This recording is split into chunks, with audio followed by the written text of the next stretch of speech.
Mga hindi ko bagigsoon kang Kristo, muhangyo lang ko sa iyong tabang. Kung asa kumuhunong, palihog lang kumplituhon nato ang missing lyrics. Wala na ni practice, diretso na. Pag-ibig ko'y umaapaw, damdamin ko'y humihiyaw sa tuwa.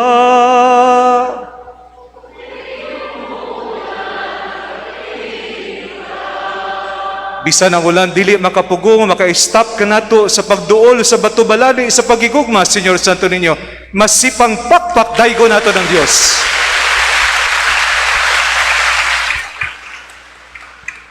Pero pohon maghunong ang uwan, no? para daghan pa makaduol sa atuhang Senyor Santo Niño o atuhang inahan.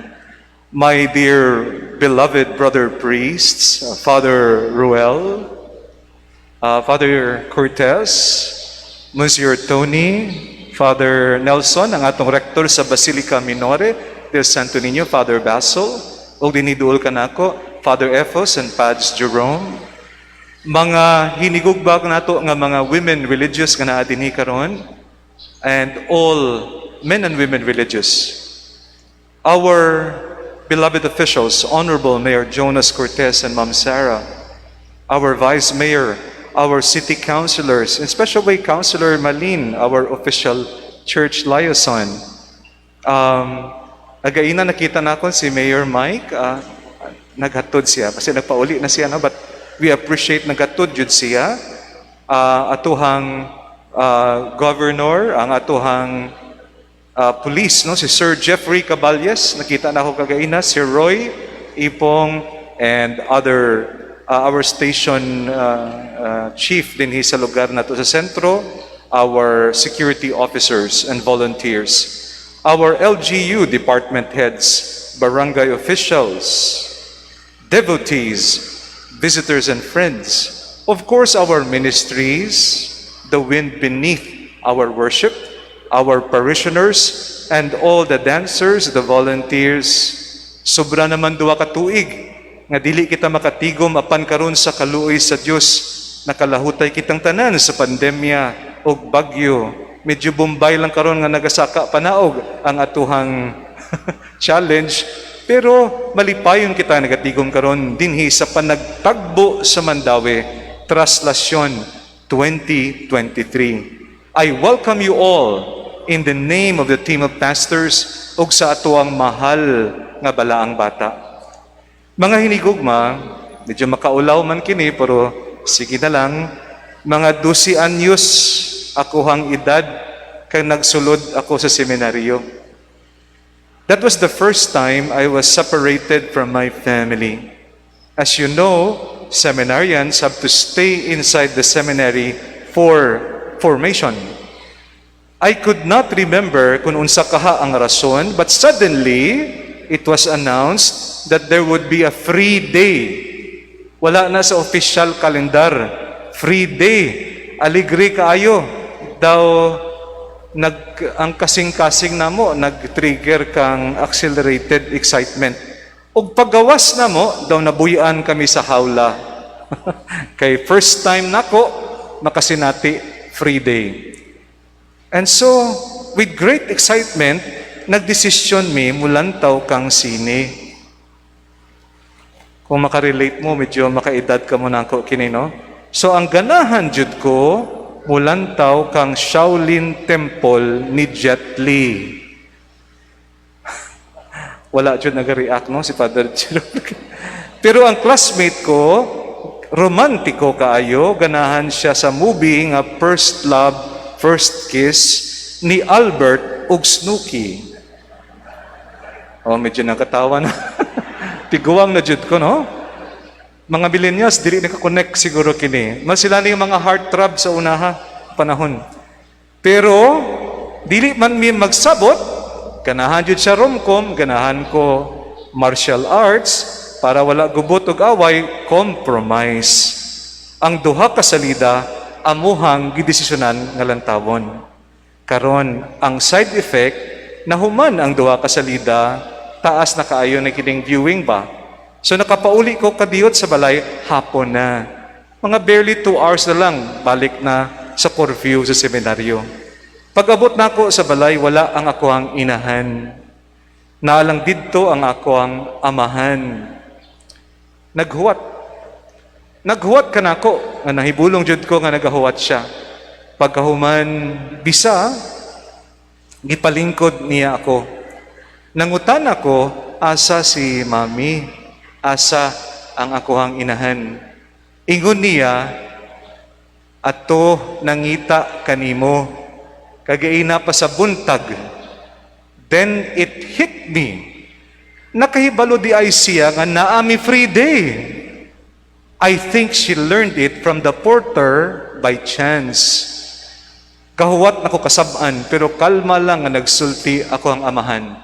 Usahay, mas makakuyaw pa kung kalma bitaw. Okay. Ingon niya sa iyang explanation, nasabtan mo kaha kung paano kami nag-uul nga wala ka nagpauli sa imuhang free day. Wala jud problema bisan asa ka mangadto, pero pahibaw alang kami. Naapadidto ang imong inahan gasuroy-suroy sa downtown o gipangita ka o gitawgan pa niya ang ospital o kung asa ka dapit. Sa ulahi nagingon sila, ang akon kunungahan gipaskil sa atubangan sang tikitan sang sinihan. Makaulaw jud kaayo, no? Sa ako ang una-una, daw medyo sobra man ang reaksyon nila.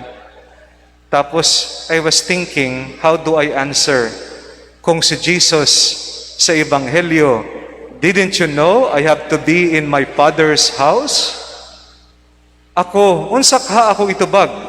Didn't you know that I have to be in the movie house? Do dili man pwede. This is the time I realized the weight of what happened. Because they were unaware. They became worried.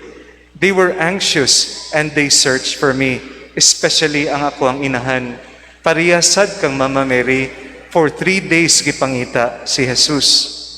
Mga after 1 hour, ang ako ang inahan, nag-abot siya, I can see the exhaustion, kapoy jud sa iyang naong, but also the relief. Gahuyat, naghuwat ako nga yaw-yawon ko sa akong inahan o kasabaan ba? Pero wala jud siya nagbasol. What is important for her bilang inahan is that I was safe and back home. Sa ako ang amahan o inahan, nasabtan nako nga maujud ka na ang ginikanan, ang anak, ilahang pangitaon.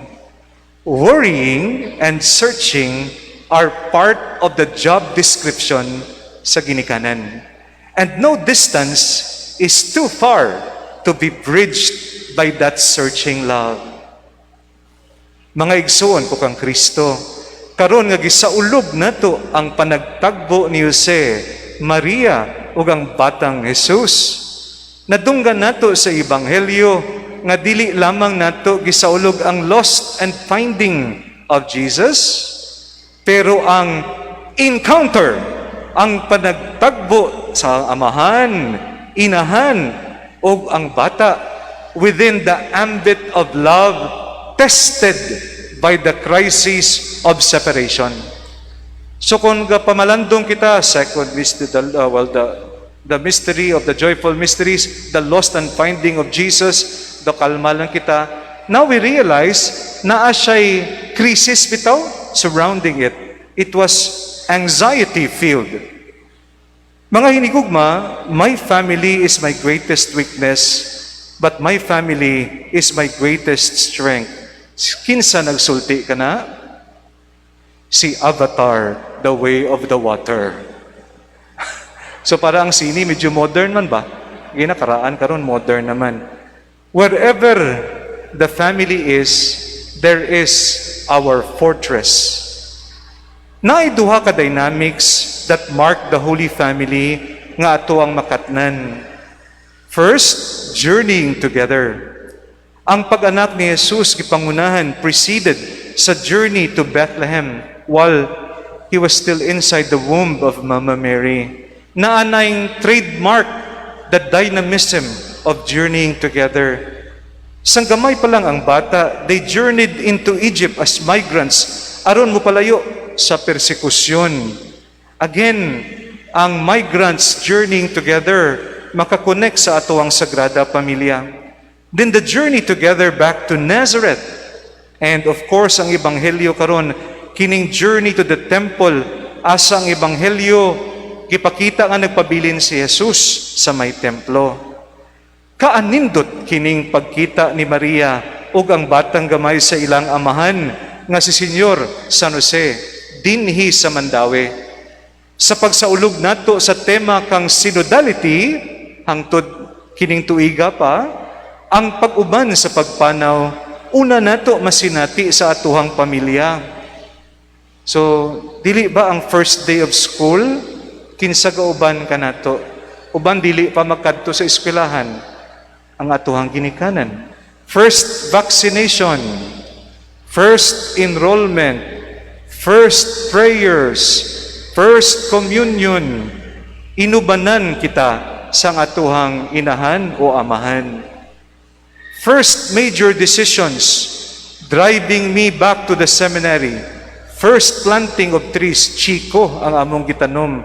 First hairstyle sa paggamit pomada, inubanan ako sa ako ang amahan. The family is our journeying companion. Mao kini nga sakit kaayo kung mawala na sila. It is because we learn that life is more fun when journeying together bilang pamilya. Ang ikaduha nga dynamic, mao when one loses our way, the family responds by leaving no one behind. Ang tinuod nga pamilya, no one is left behind. Love seeks out the beloved. The good shepherd seeks out the lost sheep. The bride, the lost coin. The prodigal father seeks out the prodigal son. Mary and Joseph sought out Jesus and then found him later after 3 days. Human nga nagkita sila, nagpauli si Jesus, uban kanila o nangin matinumanon. Mga igsoon, sa pagpamalandong nato sa panagtagbo, hinaoton ta duha ka importante nga leksyon makatnanta. We need first to journey together as a family. Dili man perpekto ang ginikanan ug ang mga anak sad, pero family journeying together is our source of strength. Mao kini ang hidden years of Jesus. He stayed within an ordinary family to teach you and me that His foundation of His mission is based on the family journeying together. Ikaduha, kung naaman panahon nga mawala ang usa, dapat na ay nagapangita nga gitulod sa pagkikugma. Love seeks out the beloved. Katong higayuna, una ko na sinati, initially dili ko masabtan akong ginikanan kay nalantaw malang misini. What's the fuss? Pero after naulaw ako and after that nasinati ko ang kaguol nga gitugan ako. I was actually insensitive because I could have just simply called nga malantaw ko Shaolin Temple og first love, first kiss. Ang explanation sa akong amahan, gipangita ka kang imong inahan, dili jud nako kana makalimtan. Tungod niini bisan nagtaliwan na sila sa kalibutan, I know wherever I go, kauban ko si Andres, Mila, og si Nene. My family on heaven, and now my family here on earth sa Mandawi, they give me strength. Finally, katapusan na kini, kung moabot ang panahon nga mawala ako sa sakto nga dan, I know na asad gihapon sila sa pagpangita kanako. Ang panagtagbo ni Jesus, Maria o Jose, mao ang atoang icon of synodality in Mandawi. For the family that journeys together lasts forever. Sa kining traslasyon, ang panagtagbo sa Sagrada Pamilya, panagtagbo sa pagigugma. Hinautunta ang atuang mga banay dinhi sa Mandawi, makadawat inspirasyon o bendisyon gikan kanila.